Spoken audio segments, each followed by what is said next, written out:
The house was too quiet. Emily stirred awake to the faint hum of the heating system and the lonely creak of the ceiling above her. She reached across the mattress instinctively, half asleep, searching for the steady warmth of her husband's body. Her hand met nothing but cold sheets. Her eyes flicked open. The red digits of the bedside clock glowed. 1:17 a.m. Adrian wasn't home. Emily pushed herself up slowly, her swollen belly heavy beneath the thin fabric of her nightgown. 7 months pregnant, every movement was an effort, yet panic lent her a sudden strength. She fumbled for her phone on the nightstand. No messages. No missed calls. She tried dialing his number, once, twice, a third time. Each attempt slid into voicemail, his deep voice recording suddenly cruel in its indifference. "Leave a message. I'll get back to you." Her heart thudded unevenly. She remembered when that voice used to make her feel safe, back when Adrian promised her the world, told her she would never have to worry, that he would always be beside her. She pressed her palm against her belly, feeling a faint flutter within. The baby shifted, as if restless too. "I know," Emily whispered to the child inside her. "I know." The wall seemed to close in. She thought of all the little signs she had ignored these past weeks. Adrian's late nights at the office, his perfumed shirts when he returned, the sudden distance in his gaze. He brushed her questions aside with tired smiles and quick kisses, and she, desperate to believe, accepted his excuses. But tonight, the silence was undeniable. Did this story touch your heart? Give it a thumbs up, share it around, and drop your location in the comments. Her thumb hovered over her contacts list. She could call one of his business partners. She could call his secretary. Shame rose like bile in her throat. What kind of wife doesn't know where her husband is? The sound of tires on gravel cut through the night. Emily froze, listening. A car door slammed sharp in the stillness. Keys rattled at the front door. Relief surged in her chest, quickly drowned by dread. She didn't rush downstairs. Instead, she waited, perched on the edge of the bed, phone clutched tightly in her hand. Adrian's footsteps echoed up the staircase, and steady, unhurried, almost careless. The bedroom door opened. He stood there in the dim light, tie loosened, shirt rumpled but smelling faintly of cologne that wasn't his usual brand. His dark hair was mussed, his eyes shadowed not by exhaustion but by something harder, colder. "You're awake," he said flatly, as if surprised she still existed in this space they once shared. Emily swallowed. "It's almost 2 a.m, Adrian. Where were you?" He shrugged, heading straight to the closet. "Work dinner ran late." Her grip on the phone tightened. "I called. Over and over. You didn't answer." He paused, back turned to her.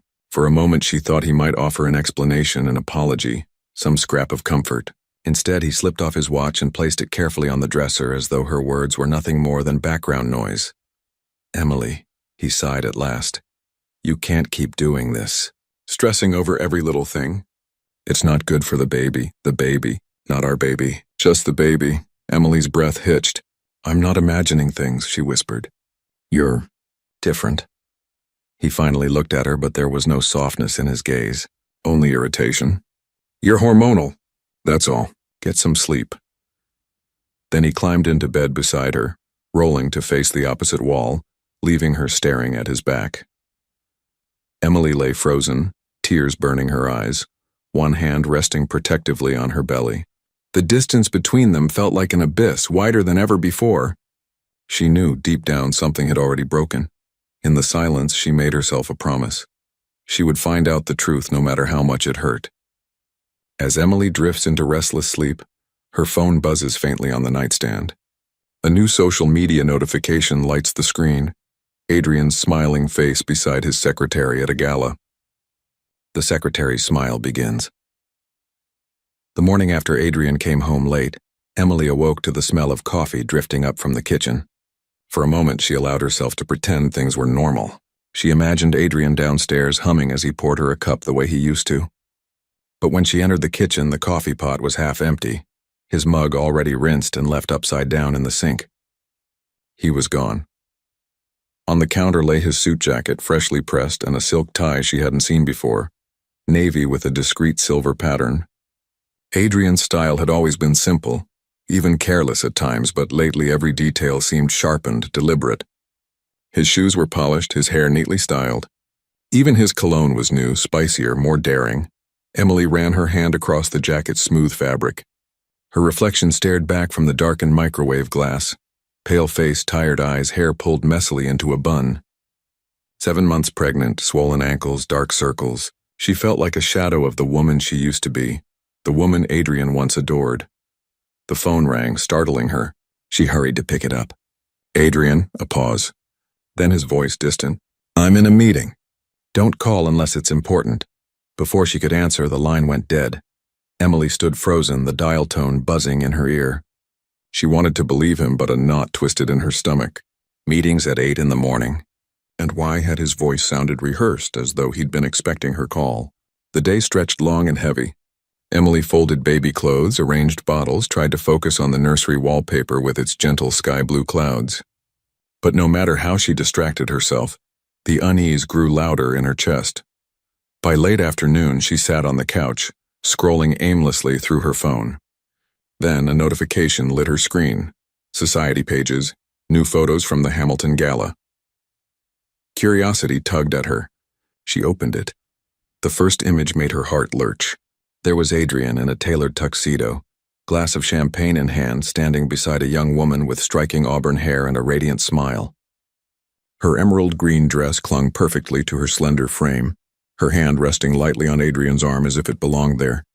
Celeste Morgan. Emily remembered the name. Adrian's secretary.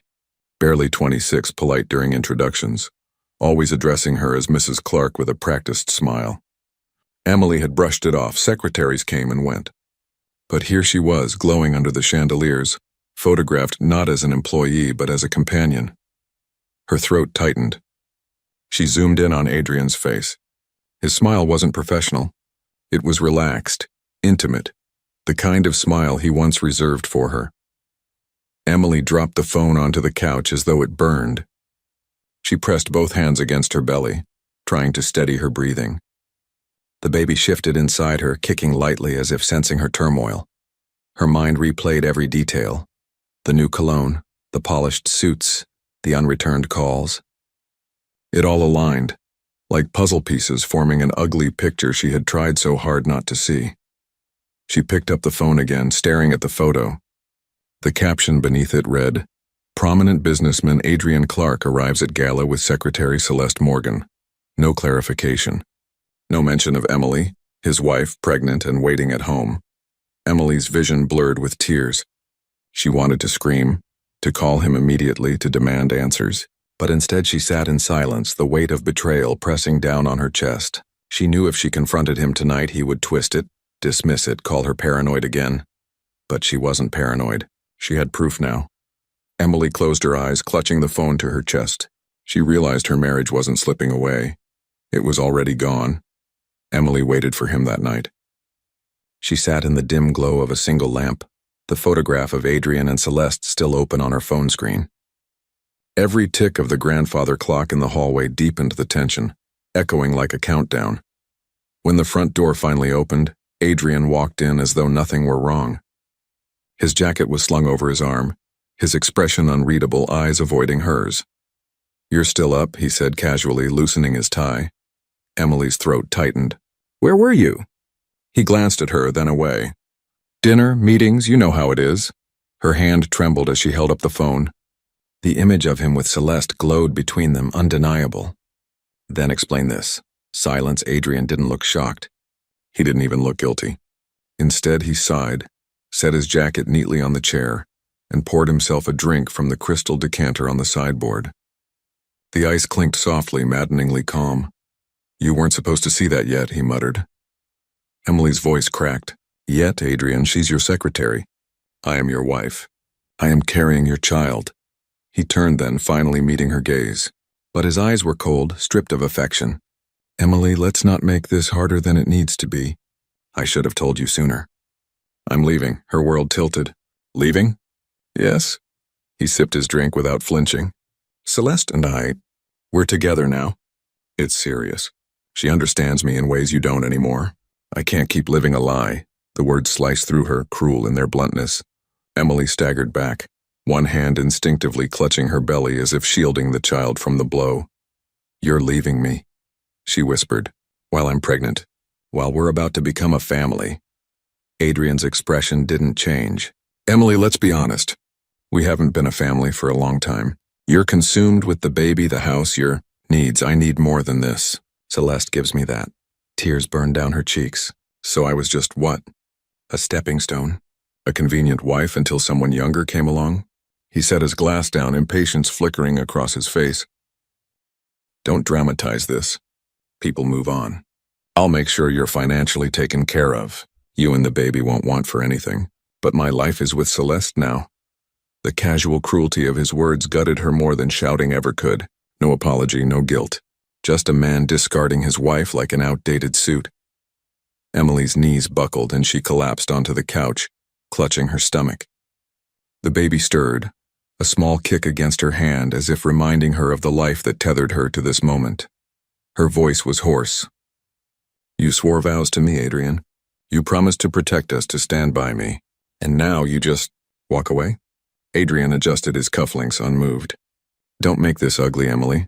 Accept it and we'll both be better off. She stared at him, seeing a stranger where her husband once stood.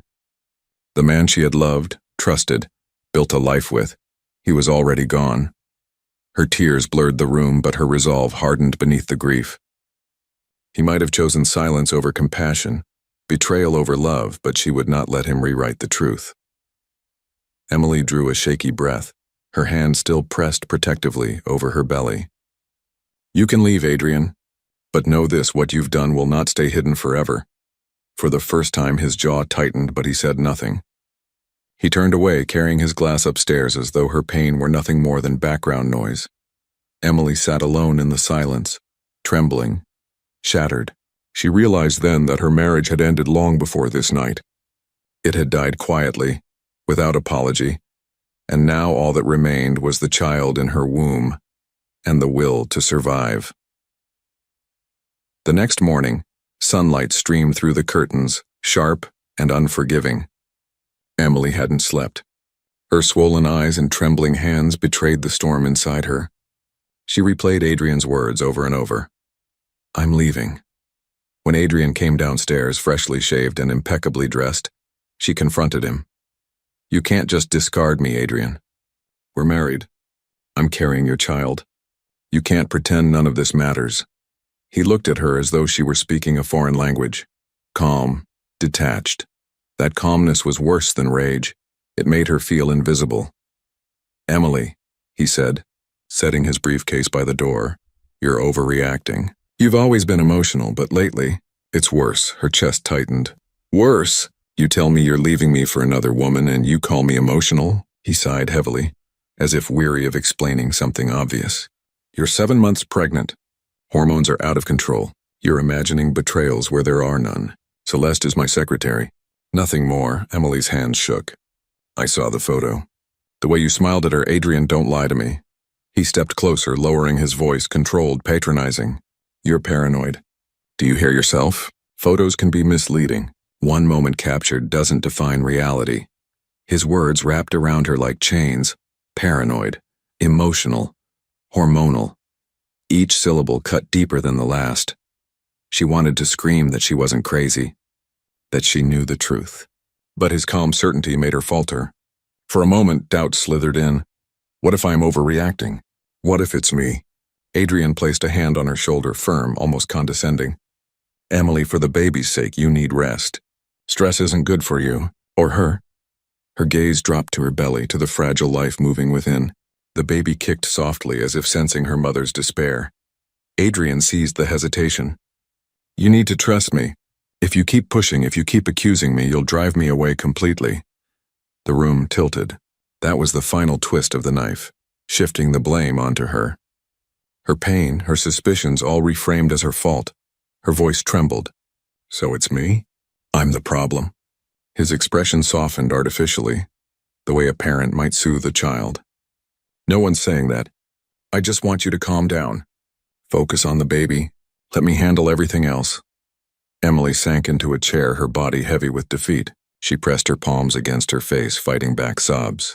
For the first time, she wondered if maybe he was right. If maybe her mind was unraveling under the weight of pregnancy and loneliness. Adrian kissed the top of her head, a gesture so hollow it chilled her. Then he grabbed his briefcase and walked out the door, leaving her alone with the echo of her doubts. The silence pressed in. Emily stared at her phone, at the frozen image of Adrian and Celeste at the gala. That smile wasn't imagined. It wasn't hormones. It was truth. And yet Adrian's words lingered like poison, making her question herself. She whispered to the empty room, "Am I losing my mind?" The baby shifted again as if answering, "No. You know what you saw." The cramp struck in the middle of the night, sharp and unexpected. Emily bolted upright, clutching her belly, breath caught in her throat. At first she thought it was another wave of stress tightening her body, the toll of endless arguments with Adrian. But then the pain deepened, rolling like thunder through her abdomen. Her water broke. Panic rose in her chest. She wasn't due for another 3 weeks. She fumbled for her phone, hands trembling, dialing Adrian's number. It rang once, twice, straight to voicemail. "Adrian, it's happening." She gasped into the phone. "I need you. Please pick up." No response. The next contraction hit harder, folding her in half. Emily staggered to the hallway, leaning against the wall as she tried again. Still nothing. She left another desperate message, her voice cracking with fear. He'll come. He has to, but deep down, she already knew he wouldn't. By the time the ambulance arrived, called by a trembling Emily after realizing she couldn't drive herself, her nightgown was damp with sweat and tears. The paramedics eased her onto the stretcher, their voices calm but urgent. She clutched her phone in one hand, willing it to buzz to show Adrian's name. The hospital smelled of antiseptic and cold air. Bright fluorescent lights glared above her as nurses hurried her into a delivery room. The beeping of monitors, the shuffle of feet, the clipped instructions all blurred together. "Where's your husband?" a nurse asked gently, adjusting Emily's IV. Emily turned her face away, her throat tight. "He's not here." The nurse didn't press further. She simply squeezed Emily's hand, a fleeting touch of compassion in the sterile chaos. Hours stretched into an agonizing haze of contractions and gasps. Emily screamed, cried, prayed. She imagined Adrian rushing through the doors, apologizing, taking her hand, promising he'd never leave again. She wanted so badly to believe that fantasy that for a moment she almost saw him there. But when she blinked through her tears, the space beside her was empty. At last, the cry split the air, a sound so raw and piercing it silenced everything else. Emily collapsed back against the pillows, drenched in sweat, tears streaking her cheeks. The nurse placed a tiny bundle in her arms. "Congratulations. It's a girl." Emily stared at the infant swaddled in white, a shock of dark hair, eyes scrunched shut, fists curling as though already fighting the world. "Lily," Emily whispered. The name she had chosen long before Adrian's betrayal. "Her name is Lily." The baby stirred at the sound of her mother's voice, lips parting in a tiny, trembling cry. Emily pressed her forehead against Lily's soft skin, her tears falling freely now, tears of grief for the man who had abandoned them, and tears of joy for the life that had just begun. She wanted to share this moment, to call Adrian again, to tell him he had a daughter, but when she picked up her phone, the screen was blank. No missed calls, no messages, nothing. Emily laid the phone aside.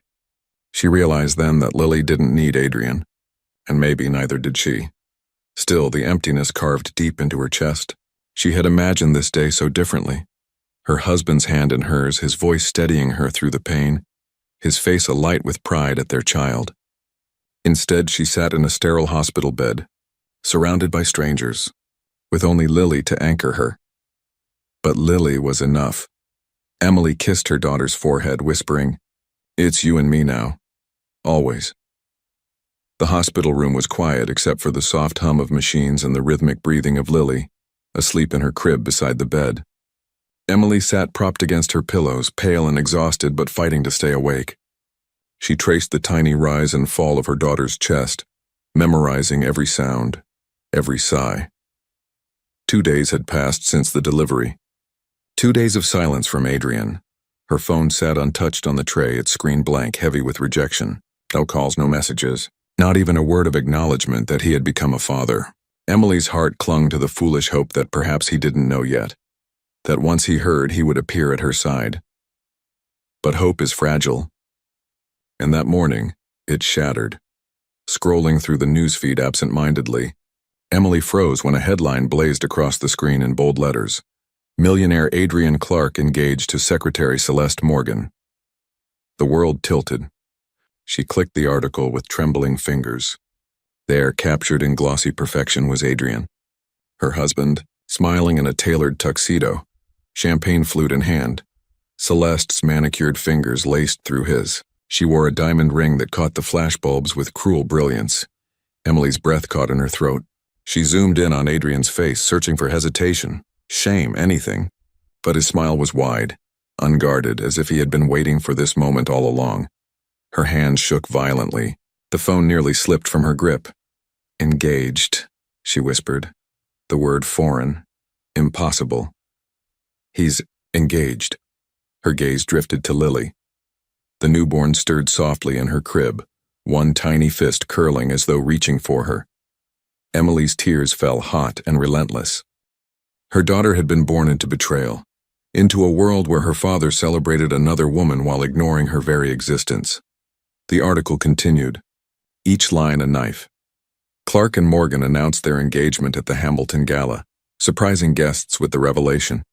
Sources say the two have been inseparable in recent months, their relationship blossoming both personally and professionally. Emily's stomach churned. She thought of every unanswered call, every late night, every dismissive word. Inseparable. He hadn't just been drifting away. He had been building a new life without her, piece by piece. While she prepared to give him a child, the cruelty was staggering. A nurse entered quietly to check her vitals, but paused at the sight of Emily's tear-streaked face. "Are you all right, dear?" Emily forced a weak nod, wiping her cheeks. "Just tired." The nurse gave her a sympathetic glance before leaving, but the concern in her eyes lingered long after she closed the door. Emily stared at the photo again. Celeste's radiant smile, Adrian's pride, the glint of the ring. It wasn't just a betrayal. It was a public declaration that Emily no longer mattered, that she and Lily were erased, replaced. Her body shook with silent sobs. She pulled Lily from the crib and cradled her tightly against her chest. "It's us now," she whispered into her daughter's soft hair. "He doesn't get to decide who we are. He doesn't get to erase us." The words came out fragile at first, but as she repeated them, they hardened into something stronger. She realized Adrian's announcement wasn't just his triumph, it was her turning point. If he wanted the world to believe he was free of her, then she would make sure the world knew the truth he tried to bury. Emily kissed Lily's forehead, a vow forming silently in her heart. She would not let her daughter grow up in the shadow of his lies. Her tears dried, her breath steadied. The announcement that was meant to break her had instead planted something fierce inside her. Resolve. The announcement should have been enough. Emily told herself she would never again look at Adrian's face, never again allow his lies to poison her thoughts. But life has a cruel way of testing resolve. 3 days after returning from the hospital, she found the envelope. It sat in her mailbox, crisp and cream-colored, her name written in elegant calligraphy. At first, she thought it was a mistake, an invitation addressed to someone else. But when she slid her finger beneath the flap and unfolded the thick card, her heart lurched. "Mr. and Mrs. William Hamilton cordially invite you to celebrate the engagement of Adrian Clark and Celeste Morgan." Emily's breath caught. Her hands trembled so violently she nearly dropped it. The edges of the card seemed to cut into her skin, the embossed letters mocking her. This wasn't a mistake. It was deliberate. Adrian knew she would see it. He wanted her to. For a long time, she stood at the kitchen counter staring at the words, the ink blurring through her tears. Her body still ached from childbirth, her stitches raw, her emotions brittle. She had no strength left to fight. And yet here was an invitation to her own humiliation. She should throw it away, burn it, pretend it never arrived. But when she looked over at Lily, nestled in her bassinet, everything shifted. Her daughter stirred, her tiny fingers curling into the air as if reaching out. Emily bent down and placed her hand in Lily's, the infant's grip surprisingly strong. A wave of clarity swept over her. This wasn't about Adrian anymore. It wasn't about Celeste. It was about Lily, about showing her one day that her mother hadn't cowered, hadn't hidden, hadn't let a man's betrayal erase her existence. Emily sat at the table, the invitation still in her hand, her tears drying into something harder. "The world thinks he's free," she whispered. brushing a strand of hair from Lily's forehead. But they don't know the truth. Not yet. The decision crystallized in that moment. She would go, of course, fear shadowed the thought. She imagined the whispers, the stares, the mocking glances from the wealthy elite who would side with Adrian. She imagined Celeste's triumphant smile, Adrian's cold dismissal. But she also imagined standing tall, Lily in her arms, the truth undeniable before their eyes. She wouldn't need to shout. She wouldn't need to accuse. The child was proof enough. For the rest of the day, Emily prepared in silence. She pressed a simple black dress she hadn't worn in years, its fabric modest but dignified. She combed her hair carefully, the act steadying her nerves. She packed Lily's small blanket, soft and pale yellow, the one gift she had bought for herself during the pregnancy. Every motion felt like armor.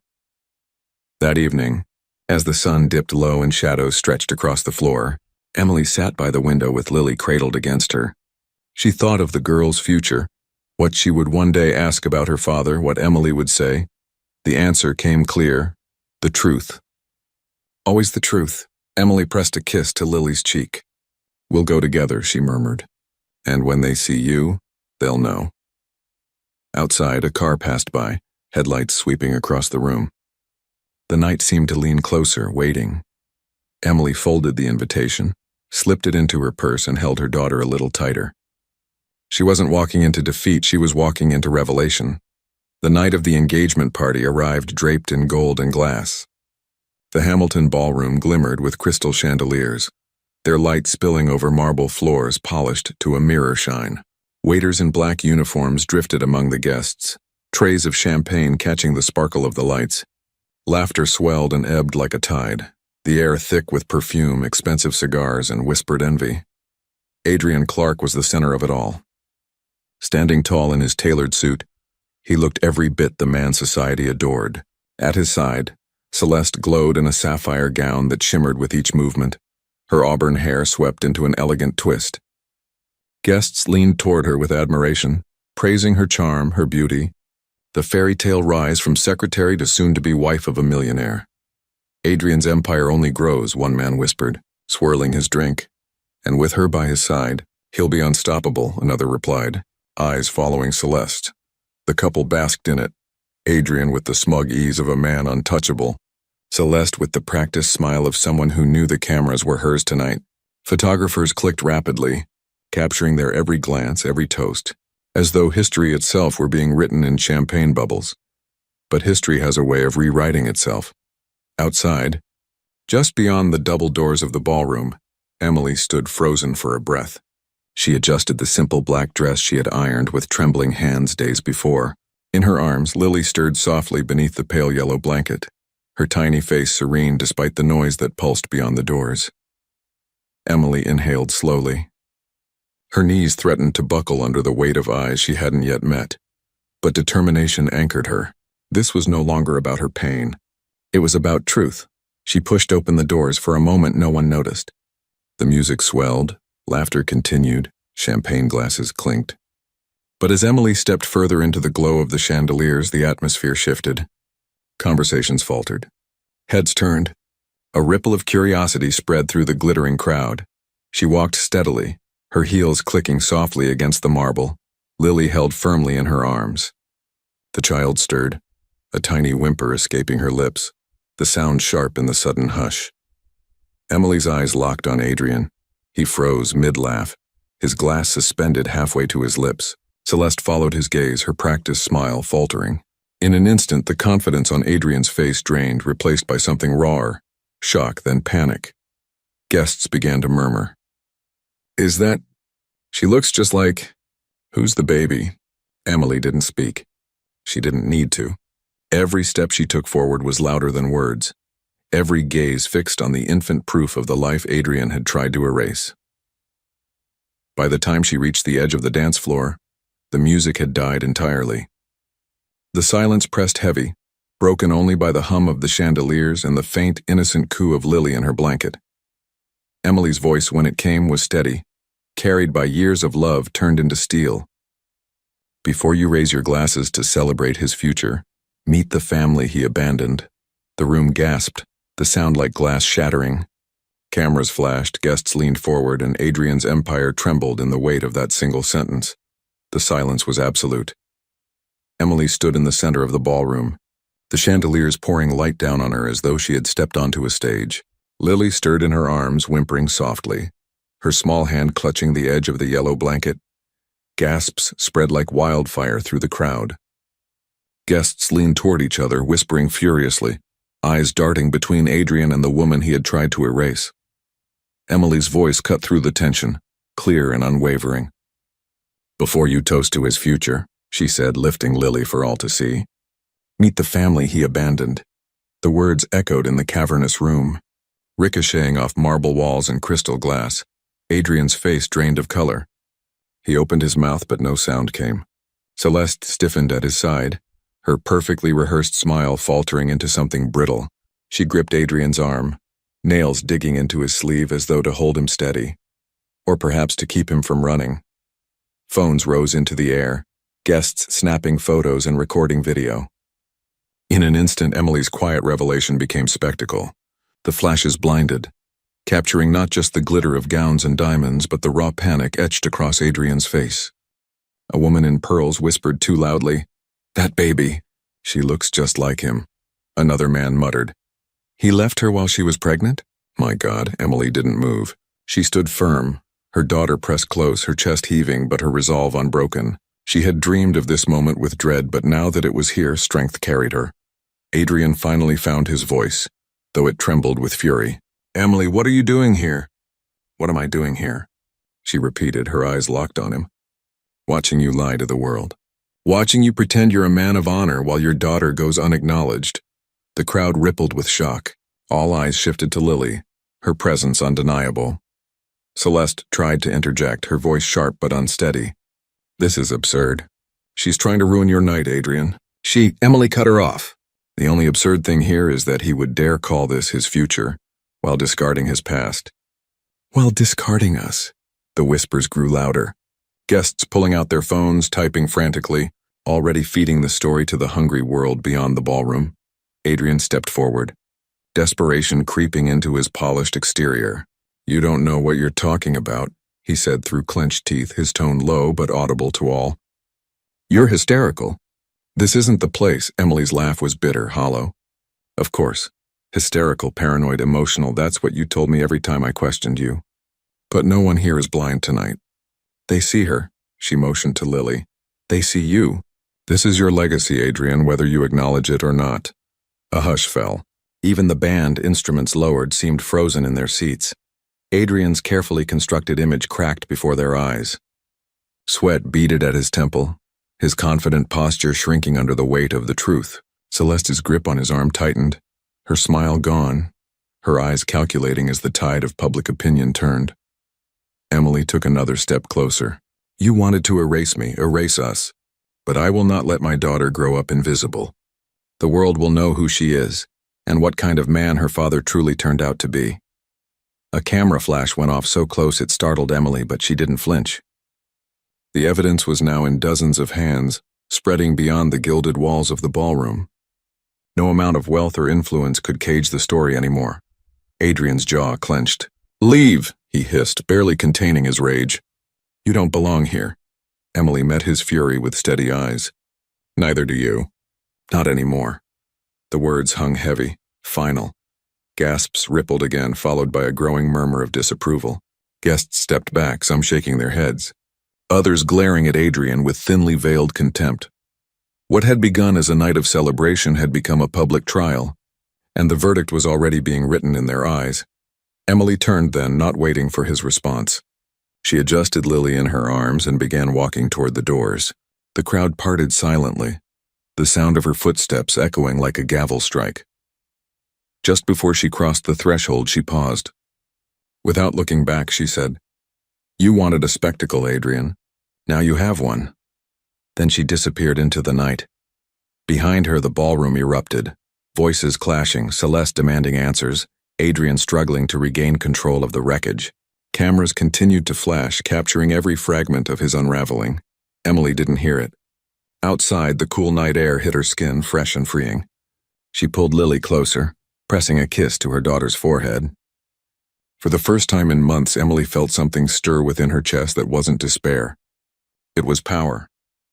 By morning, the headlines were everywhere. Millionaire's secret family exposed at engagement gala.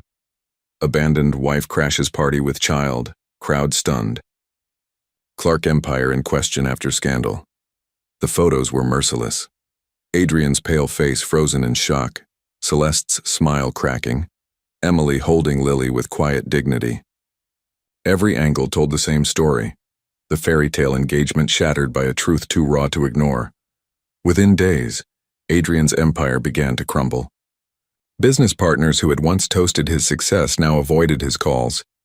Invitations to elite events evaporated. One board member resigned publicly, citing moral concerns. Clients withdrew investments. Each cancellation, each whispered rumor was another crack in the facade Adrian had spent years constructing. He raged behind closed doors. In his penthouse office, he hurled a glass against the wall, shards scattering across polished floors. "They're cowards," he shouted. "All of them, after everything I built." Celeste stood at the doorway, arms folded, her sapphire ring catching the light. Her voice was sharp, brittle. "They don't want to be tied to a scandal. Can you blame them?" Adrian turned on her, eyes blazing. "You think I should let that woman destroy me?" "That woman," Celeste snapped, "is your wife. And that child, your child, was paraded in front of everyone. What did you expect?" Adrian's chest heaved, his fury barely contained. For the first time, Celeste looked less like a partner and more like a strategist calculating her odds of survival. Her tone softened, but not with affection, with warning. "If you don't control this, Adrian, you'll lose everything. And I won't go down with you." Her words stung more than any headline. Meanwhile, across town, Emily found a fragile peace. Her world had narrowed to Lily, the tiny hands curling around her finger, the rhythmic breaths that soothed her at night, the soft weight of her daughter against her chest. Where once she had felt shame, now she felt purpose. Each cry reminded her she was not broken, only remade. Neighbors whispered, friends kept their distance, but Emily no longer flinched. She carried Lily through the park in the afternoon sun, ignoring the sidelong glances, her steps steady. Strangers approached now and then, some offering sympathy, others curiosity thinly veiled. But Emily's eyes stayed forward. Her daughter was not a scandal. She was a beginning. At night, when Lily slept in her crib, Emily scrolled through the headlines again. She saw Adrian's empire bleeding, his image tarnished. Instead of bitterness, a calm settled over her. She had not sought revenge, only truth. The truth had done its work. One evening, a journalist knocked at her door asking for her story. Emily declined politely. She wasn't ready to speak, not yet. Her time would come. For now, her silence was more powerful. In the penthouse, Adrian spiraled deeper. Paparazzi stalked him at every step, their questions cutting sharper than knives. "What about your daughter, Mr. Clark? Will you support your child? Is Celeste staying with you?" Celeste, once radiant on his arm, began to fade from the photographs. She avoided public appearances. Whispers of her second thoughts swirling in society pages. Adrian called her ungrateful, threatened her with ultimatums, but her responses grew colder by the day. Emily watched it all from afar, not with vengeance, but with quiet clarity. The man who once towered over her had begun to shrink, consumed by his own lies. One night, as Lily stirred in her crib, Emily whispered, "He can't touch us anymore." And for the first time, she believed it. The headlines didn't fade. They sharpened. Each week brought new revelations, each more damning than the last. Adrian's empire wasn't just unraveling socially. It was legally vulnerable. And soon, the fight moved from the ballroom of whispers to the courtroom of judgment. Emily had dreaded this day. She never wanted her daughter's name dragged across court records. Never wanted her private grief dissected in front of strangers. But Adrian left her no choice. He filed first, challenging custody, denying responsibility, painting Emily as unstable, unfit. It was his last weapon, to turn truth into mud. The courthouse steps swarmed with cameras. Reporters shouted questions as Emily walked in, Lily cradled against her shoulder. She kept her head high, ignoring the flashes, though her heart pounded. Inside, the air was thick with tension, oak benches filled with spectators hungry for scandal. Adrian sat at the plaintiff's table, immaculate in a dark suit. his lawyer whispering in his ear. Celeste wasn't beside him. Rumor said she had left town, her engagement ring pawned quietly. But Adrian still carried himself like a man who believed money could rewrite reality. When the proceedings began, his attorney moved swiftly. Your Honor, my client disputes not only the claim of abandonment but questions Mrs. Clark's mental and emotional stability during her pregnancy. Hormonal distress, erratic behavior. She fabricated circumstances to damage Mr. Clark's reputation. Emily's hands tightened in her lap, nails pressing crescents into her palms. The familiar words, unstable, hysterical, paranoid, echoed like ghosts. But this time she wasn't alone. Her attorney rose calmly. We have evidence, Your Honor. Phone records show dozens of unanswered calls during Mrs. Clark's labor. Hospital logs confirm Mr. Clark never appeared for the birth of his daughter. Furthermore, financial documents reveal funds diverted from joint accounts to conceal expenditures on his fiancée, then secretary, Celeste Morgan. Gasps rippled through the courtroom. Adrian's jaw flexed, his carefully rehearsed mask beginning to crack. The judge leaned forward. Mr. Clark, do you dispute these records? Adrian's voice was tight. This is a smear campaign. I provided for Emily financially. She chose to embarrass me publicly. But then came the witness, a nurse from the hospital, gray-haired and soft-spoken, who testified that she had sat with Emily during the birth. She was alone, the nurse said, her voice firm. No husband. Just tears and fear. I've delivered hundreds of babies. I know when a mother has been abandoned. The room fell into weighted silence. Adrian shifted uncomfortably, his confidence bleeding out under the nurse's steady gaze. Next came the financial auditor, presenting spreadsheets of misused funds, lavish gifts, hotel stays, jewelry, all tied to Celeste. Each number was a nail in Adrian's coffin. By the third day, his composure was gone. He slammed his fist against the table when his lawyer faltered, hissed insults at Emily across the aisle. His anger laid bare for all to see. The man who once seemed untouchable now appeared desperate, small. Through it all, Emily sat steady, Lily's photo tucked discreetly in her folder. Whenever doubt crept in, she touched the image of her daughter and remembered why she was here. When closing arguments came, her attorney's words cut with precision. This is not just about money nor even reputation. It is about a man who chose ambition over responsibility, vanity over truth, and a woman who refused to let her child grow up erased. The evidence speaks louder than his denial. The judge's gavel struck. Ruling would come in days, but the reckoning had already unfolded. Adrian's name was stained beyond repair, his empire crippled by fraud revealed under oath. As Emily stepped outside, the crowd surged again, microphones thrust forward. She shielded her face, but her voice was steady when one reporter asked if she had anything to say. Yes, Emily replied softly. My daughter will know the truth. The ruling came down weeks later. Shared custody denied, full custody awarded to Emily. Adrian ordered to provide support while facing separate charges of fraud. The courtrooms emptied, the headlines slowed, and the scandal that once consumed every whisper of society began to fade into background noise. But for Emily, the reckoning never lived in the papers, it lived in her heart. Months passed. Winter's chill melted into spring, and with it the heaviness she once carried dissolved little by little. One warm afternoon, Emily sat on a park bench beneath the wide arms of a maple tree. The air smelled of fresh grass, the laughter of children rippling across the playground. Lily, now a few months older, gurgled in her stroller, her small hands reaching for the dappled sunlight flickering through the leaves. Emily leaned forward, brushing a curl of hair from her daughter's forehead. You like it here, don't you? She whispered. Lily responded with a squeal of delight, kicking her tiny legs as if confirming that the world was finally soft and bright again.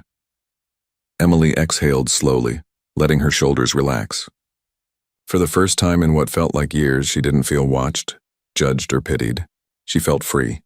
A woman passing with her own child slowed, recognition flickering in her eyes.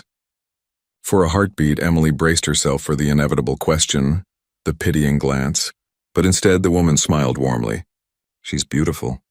What's her name? Emily straightened, her voice clear and steady. Her name is Lily. The woman nodded with a smile before moving on, leaving Emily with a quiet ache in her chest, not of sorrow, but of pride. Lily.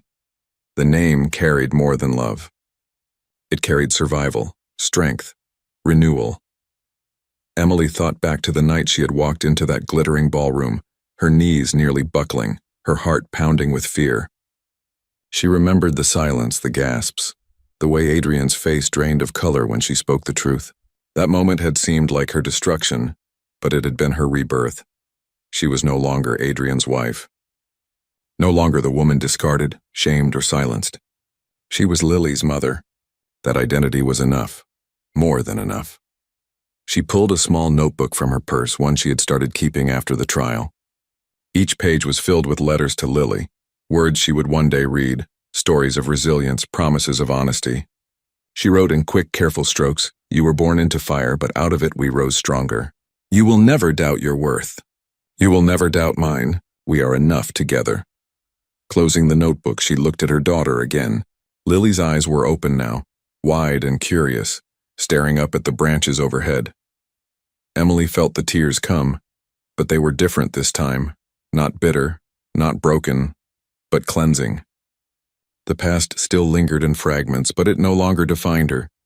Justice wasn't sealed by the gavel or the headlines. It was sealed here in the park, in the sound of her daughter's laughter, in the strength of her own heartbeat. She stood, lifting Lily from the stroller, cradling her close. The sun caught her hair, warm against her skin. "It's you and me," she murmured, kissing Lily's cheek. "Always," the baby giggled, and the sound rang like music, louder than any applause, truer than any vow Adrian had ever broken. As Emily walked down the park path, pushing the stroller with one hand and holding her daughter with the other, she knew she was no longer walking away from something, she was walking toward everything. The story doesn't end with Adrian's downfall, but with Emily's rise. She was not erased, she was rewritten, and her name forever was Lily's mother.